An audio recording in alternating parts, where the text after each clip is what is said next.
Buongiorno a tutti voi. Thank you for the warm welcome, and many, many thanks to Bocconi University and the global think tank community for inviting me to this important G20 event. And I'm delighted to join Mario and Paolo for our discussion today. I'm sure that the students at Bocconi University, like young people everywhere, are excited about their return to in-person learning and come to it with renewed sense of energy and optimism. And that brings me to the good news on the global economy. Over the past 10 months, vaccines have helped save millions of lives. And together with extraordinary policy support, this has allowed us to push forward, moving from crisis towards recovery. But that is only part of the story. We face a global recovery that remains hobbled by the pandemic and its impact. We are unable to walk forward properly. It is like walking with stones in our shoes. The most immediate obstacle is the great vaccination divide.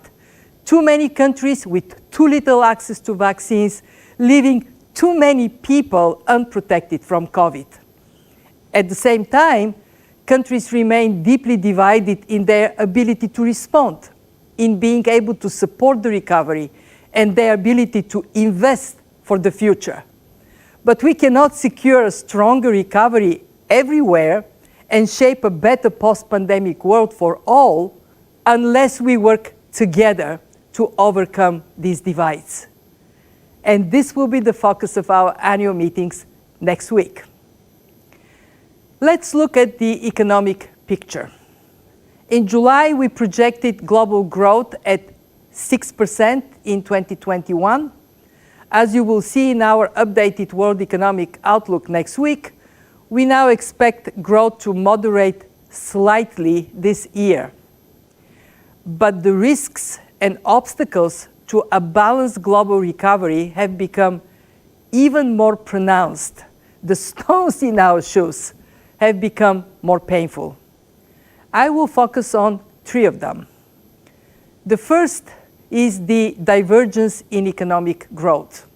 The United States and China remain vital engines of growth, even as their momentum is now slowing. A few advanced and emerging economies are still gaining momentum, including Italy and Europe more broadly. By contrast, in many other countries, growth continues to worsen, hampered by low access to vaccines and constrained policy response, especially in some low-income nations. And this divergence in economic fortunes is becoming more persistent. Economic output in advanced economies is projected to return to pre-pandemic trends by 2022, by next year. But most emerging and developing countries will take many more years to recover. This delayed recovery will make it even more difficult to avoid long-term economic scarring, including from job losses, which hit young people, women, informal workers, especially hard. The second stone in our shoe is inflation. Headline inflation rates have increased rapidly in a number of countries, but again, with some more affected than others. While we do expect price pressures to subside in most countries in 2022, in some emerging and developing economies, price pressures are expected to persist. One particular concern with inflation is the rise in global food prices, up by more than 30% over the past year. Together with rises in energy prices, this is putting further pressure on poorer families. More generally, inflation prospects remain highly uncertain. A more sustained increase in inflation expectations could cause a rapid rise in interest rates and a sharp tightening of financial conditions. This would pose a particular challenge for emerging and developing economies with high debt levels. And that brings me to the third stone, debt. We estimate that global public debt has increased to almost 100% of GDP. Much of this reflects the necessary fiscal response to the crisis, as well as the heavy output and revenue losses due to the pandemic. And here we see yet another deep divide, with some countries more affected than others, especially in the developing world. Many started the pandemic with very little fiscal firepower. Now, they have even less room in their budgets and very limited ability to issue new debt at favorable terms. In short, they face tough times and are caught on the wrong side of the fiscal financing divide. So how do we go about removing these stones from our shoes and overcoming these divisions and obstacles to recovery? So here is our answer. Vaccinate, calibrate, accelerate. First, vaccinate the world. We can still reach the targets put forward by the IMF with the World Bank, WHO, and WTO to vaccinate at least 40% of people in every country by the end of this year, and at least 70% by the first half of 2022.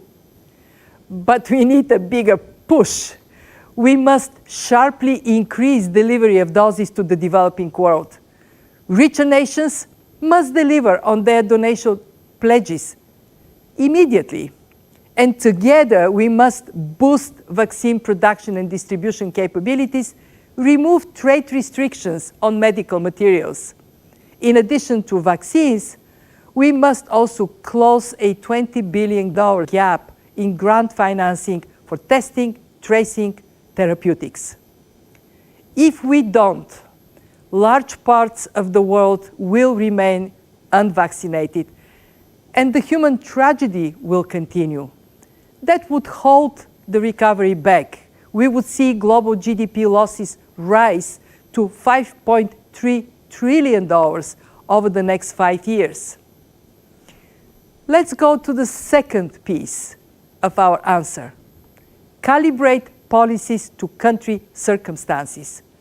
The longer the pandemic is with us, the more persistent the divisions between countries will be, and the more difficult and varied the policy choices become.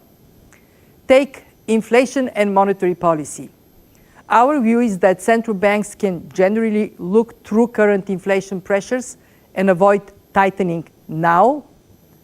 But countries that are already facing rising inflation expectations and more persistent price pressures have had to tighten, a difficult choice amid a stop-start recovery. And we must not forget to monitor financial risks, including stretched asset variations, which vary widely across countries. Calibrating policies also means carefully tailoring fiscal measures. The longer the pandemic persists, the tighter the fiscal constraints will become, forcing difficult trade-offs between lifelines to people, near-term support to the economy, and advancing long-term structural goals. Low-income countries face particular challenges with massive financing needs, high debt burden, and most recently, sharply higher debt servicing costs. They will need more revenue mobilization, more concessional financing, and more help to deal with the debt problems. To face these challenges, what works best is policy credibility. When governments project sound medium-term frameworks to ensure the right balance between providing support now and reducing debt over time, then there is trust from citizens and from markets. As countries grapple with the need to vaccinate their populations and calibrate policies, they must also look at the future, one that is greener, that is smarter, that is fairer. This brings me to the third policy imperative: accelerate the reforms needed to transform economies. Amid the sweeping global changes in the years and decades ahead, we see three priority issues for economic and financial stability: climate change, technological change, inclusion. We know that fighting climate change is critical for the planet and for prosperity. The dire warnings of the recent IPCC report on climate change leave us in no doubt that we must act, and we must act now.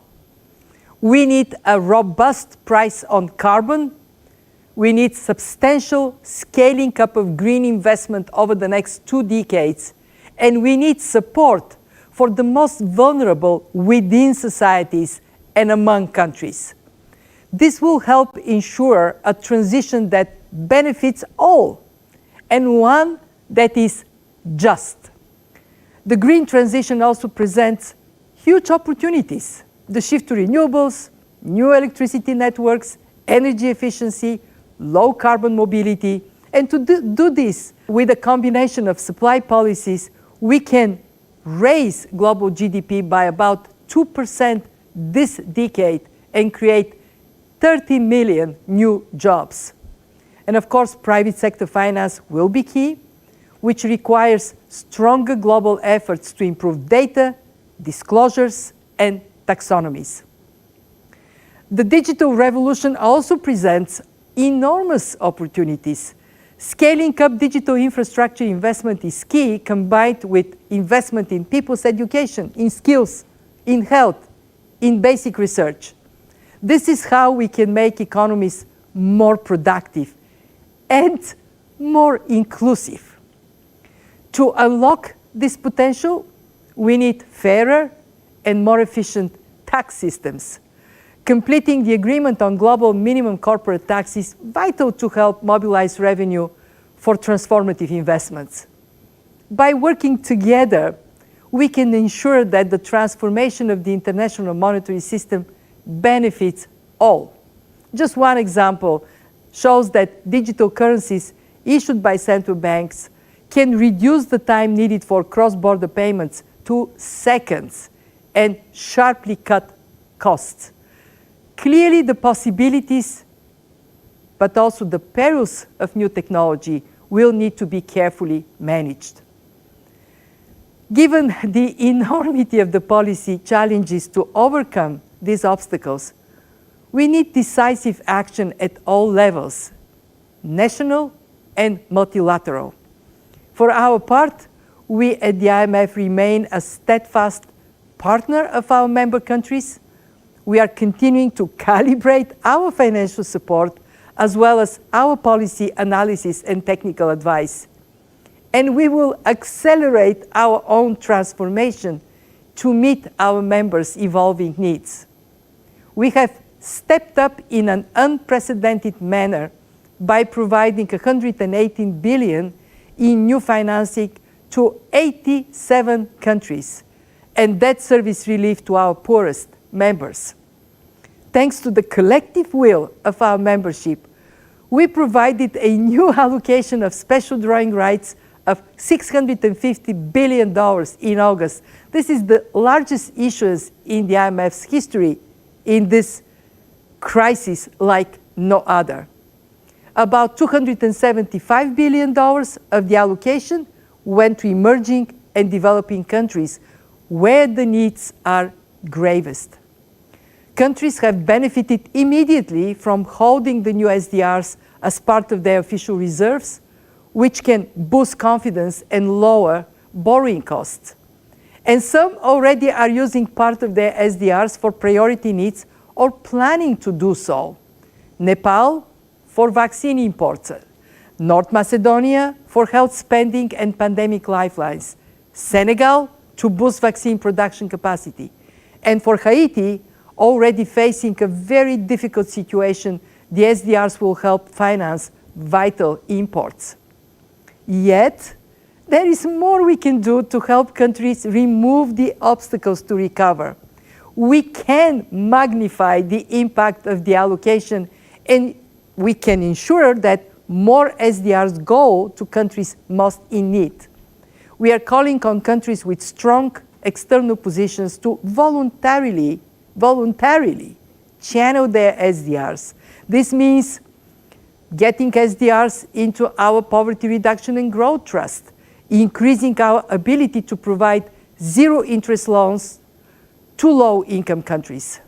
We are also engaging with our members on using SDRs to create a new resilience and sustainability trust to help low-income and vulnerable middle-income countries to achieve a sustainable and prosperous future. Making the most of these SDRs is good for the global recovery, good for countries, good for people. That brings me to my final thoughts. I often worry about the world my granddaughter, this little girl I so dearly love, will inherit. But our setting today gives me hope. It is a source of inspiration. Despite an ocean between us, we have come together to envisage a better future. The students gathered here, the fine students of Bocconi University, have the energy, have the enthusiasm, and the wisdom of learning needed to overcome the obstacles that lay before us. We have learned so much from the past 18 months.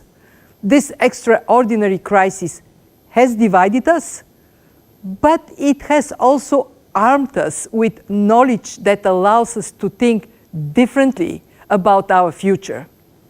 It is very fitting we are discussing this at Bocconi, where economic and social progress are values steeped deep in the history of the university. Now we should use this clarity of thought and the lessons from the crisis to remove the obstacles in our way, remove the stones from our shoes, and walk forward to a better future for all. Molte grazie.